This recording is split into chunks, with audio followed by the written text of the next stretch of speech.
Olá turma, aqui é o professor Davi e hoje vamos fazer a explicação e correção do que for possível da semana 2 do PET volume 4 do segundo ano do ensino médio. Essa semana vamos trabalhar jogos cooperativos, que tem basicamente como objetivo unir pessoas e reforçar a confiança em si mesmo e nos outros. Aqui temos apresentado um texto que traz um pouco do contexto escolar e como jogos cooperativos podem influenciar neste contexto. E ao final temos aqui um entendimento sobre jogos cooperativos, que pode ser entendido como uma dinâmica de grupo que tem dois objetivos básicos. O primeiro é despertar a consciência de cooperação e o segundo é promover efetivamente a cooperação entre as pessoas.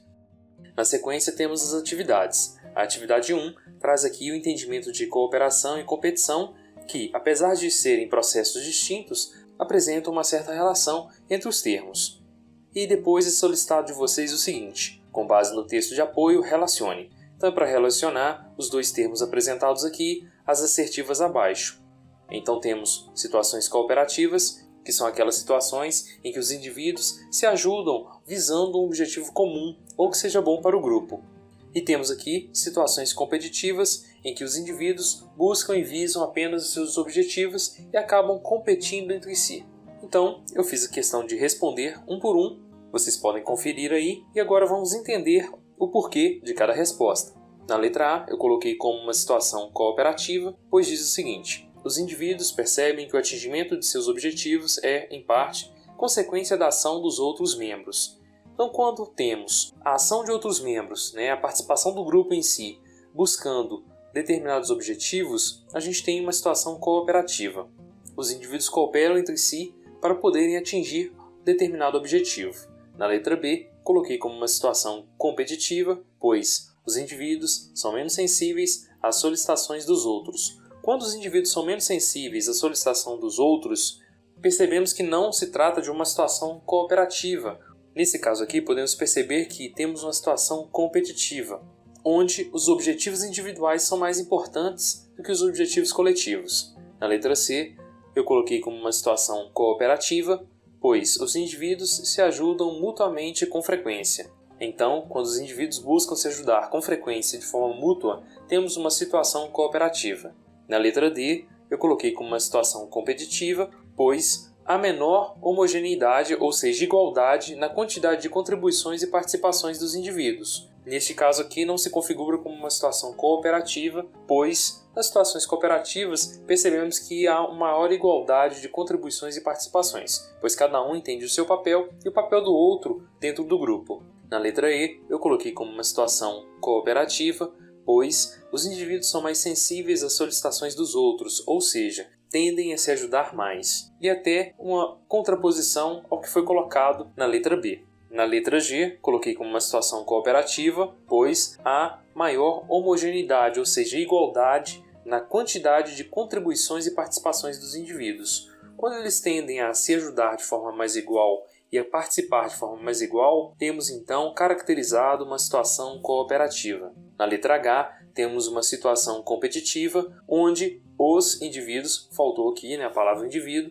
percebem que o atingimento de seus objetivos é incompatível com a obtenção dos objetivos dos demais. Quando temos uma incompatibilidade entre o objetivo individual e o objetivo do grupo, dos demais, nós percebemos que existe uma competitividade indireta nisso aí, onde os meus objetivos, os objetivos do indivíduo, serão mais importantes que os objetivos do grupo. E na letra I, temos aqui então que é uma situação de competitividade, onde os indivíduos se ajudam mutuamente com menor frequência. Então podemos entender aqui que não se caracteriza uma situação de cooperatividade, por isso então coloquei a letra B. Vamos à próxima atividade. Na atividade 2, temos um texto aqui que cita, que fala sobre a excessiva valorização da competição nos jogos, sempre buscando ênfase no resultado numérico ou na vitória. E aí temos aqui então, na sequência, algumas solicitações. Com base na leitura do texto e em seus estudos sobre a relação entre competição e cooperação, analise as afirmativas.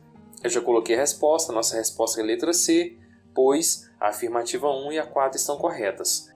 A afirmativa 1 diz o seguinte: se observarmos as nossas experiências de jogo, na escola e fora dela, verificamos que pendem muito para o lado dos jogos competitivos. E é basicamente isso que temos, seja na escola ou fora dela, no ambiente social, estamos constantemente visando a competição, sempre ser melhor que alguém, ser melhor que o outro. talvez este não seja o caminho. E a número 4, o autor não é contrário à competição, seja dentro ou fora do espaço dos jogos, mas sim a sua hipervalorização. E é basicamente o que é colocado neste texto, que vale a pena a leitura. A número 2 está errada, pois apresenta o seguinte: os jogos cooperativos são uma maneira de divertir e passar o tempo, pois possuem possibilidades de educação por meio da prática de habilidades de alta performance.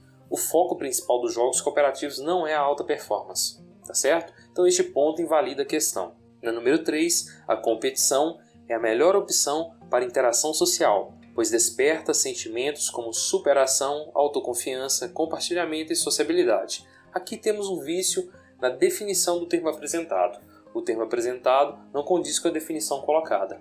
Essa definição se enquadra melhor no termo cooperação. Então, por isso, essas duas assertivas estão erradas e a resposta da nossa questão é a letra C. Vamos à próxima atividade. Na atividade 3, temos um texto sobre o tênis e o frescobol, onde traz que o tênis é extremamente competitivo e a vitória no tênis se baseia no erro do adversário. Já no frescobol, a gente tem que ele é uma atividade mais cooperativa, em que o jogo, para ser bom, é preciso que nenhum dos dois percam, para haver aquela interação do jogo do frescobol. E aí é solicitado o seguinte: considerando as ideias apresentadas no texto entre o tênis e o frescobol, reflita e responda as seguintes questões. Os aspectos competitivos apresentados pelo tênis fazem parte do cotidiano dos dias atuais? Justifique sua resposta. E aí eu coloquei um modelo, um exemplo de resposta para vocês tomarem como base para resolver esta questão. Eu coloquei que sim, os aspectos competitivos apresentados pelo tênis se fazem presente no nosso dia a dia, através das relações estabelecidas no ambiente escolar, no trabalho, nas relações sociais e em demais situações cotidianas. Ok? Então fica aqui este modelo de resposta. Na número 2 é pedido o seguinte: quais aspectos cooperativos apresentados pelo frescobol podem ser utilizados no nosso dia a dia? E aí eu coloquei o seguinte, que aspectos como a empatia, o companheirismo, cooperativismo, compreensão, reciprocidade, dentre outros mais. No frescobol aqui a gente observa que a ideia é entender que o outro também pode errar e compreender que o erro deste outro, do outro participante, não pode ser um empecilho para que o jogo continue. Basicamente seria o quê? Ser empático, se colocar no lugar do outro e entender que o erro não deve ser um empecilho para o desenvolvimento da atividade. E a última atividade dessa semana, atividade 4, pede para vocês elaborarem um jogo. Então, elabore um modelo de jogo cooperativo com lógica solidária, que possa ser executado no retorno das atividades escolares presenciais, levando em conta a participação de todos os estudantes de sua turma, regras simples e inclusão, elencando os elementos orientadores da estrutura e organização do mesmo. Para essa questão, eu vou deixar no campo de descrição desse vídeo alguns exemplos de jogos cooperativos. Vocês podem adaptá-los à realidade de vocês. Como existe uma multiplicidade de fatores que interferem na realização desses jogos por cada um de vocês, no contexto escolar onde vocês estudam e realizam suas atividades físicas, fica muito inviável construir uma única possibilidade aqui. Então, vou deixar no campo de descrição desse vídeo alguns modelos de jogos que vocês podem ler, escolher e adaptar à situação vivenciada por vocês, que vai servir perfeitamente para construir essa resposta. E com isso, então, pessoal, eu concluo aqui a semana 2 do PET volume 4 do segundo ano do ensino médio. Não se esqueçam de se inscrever no canal e quaisquer dúvidas deixem no campo de comentários. Um abraço!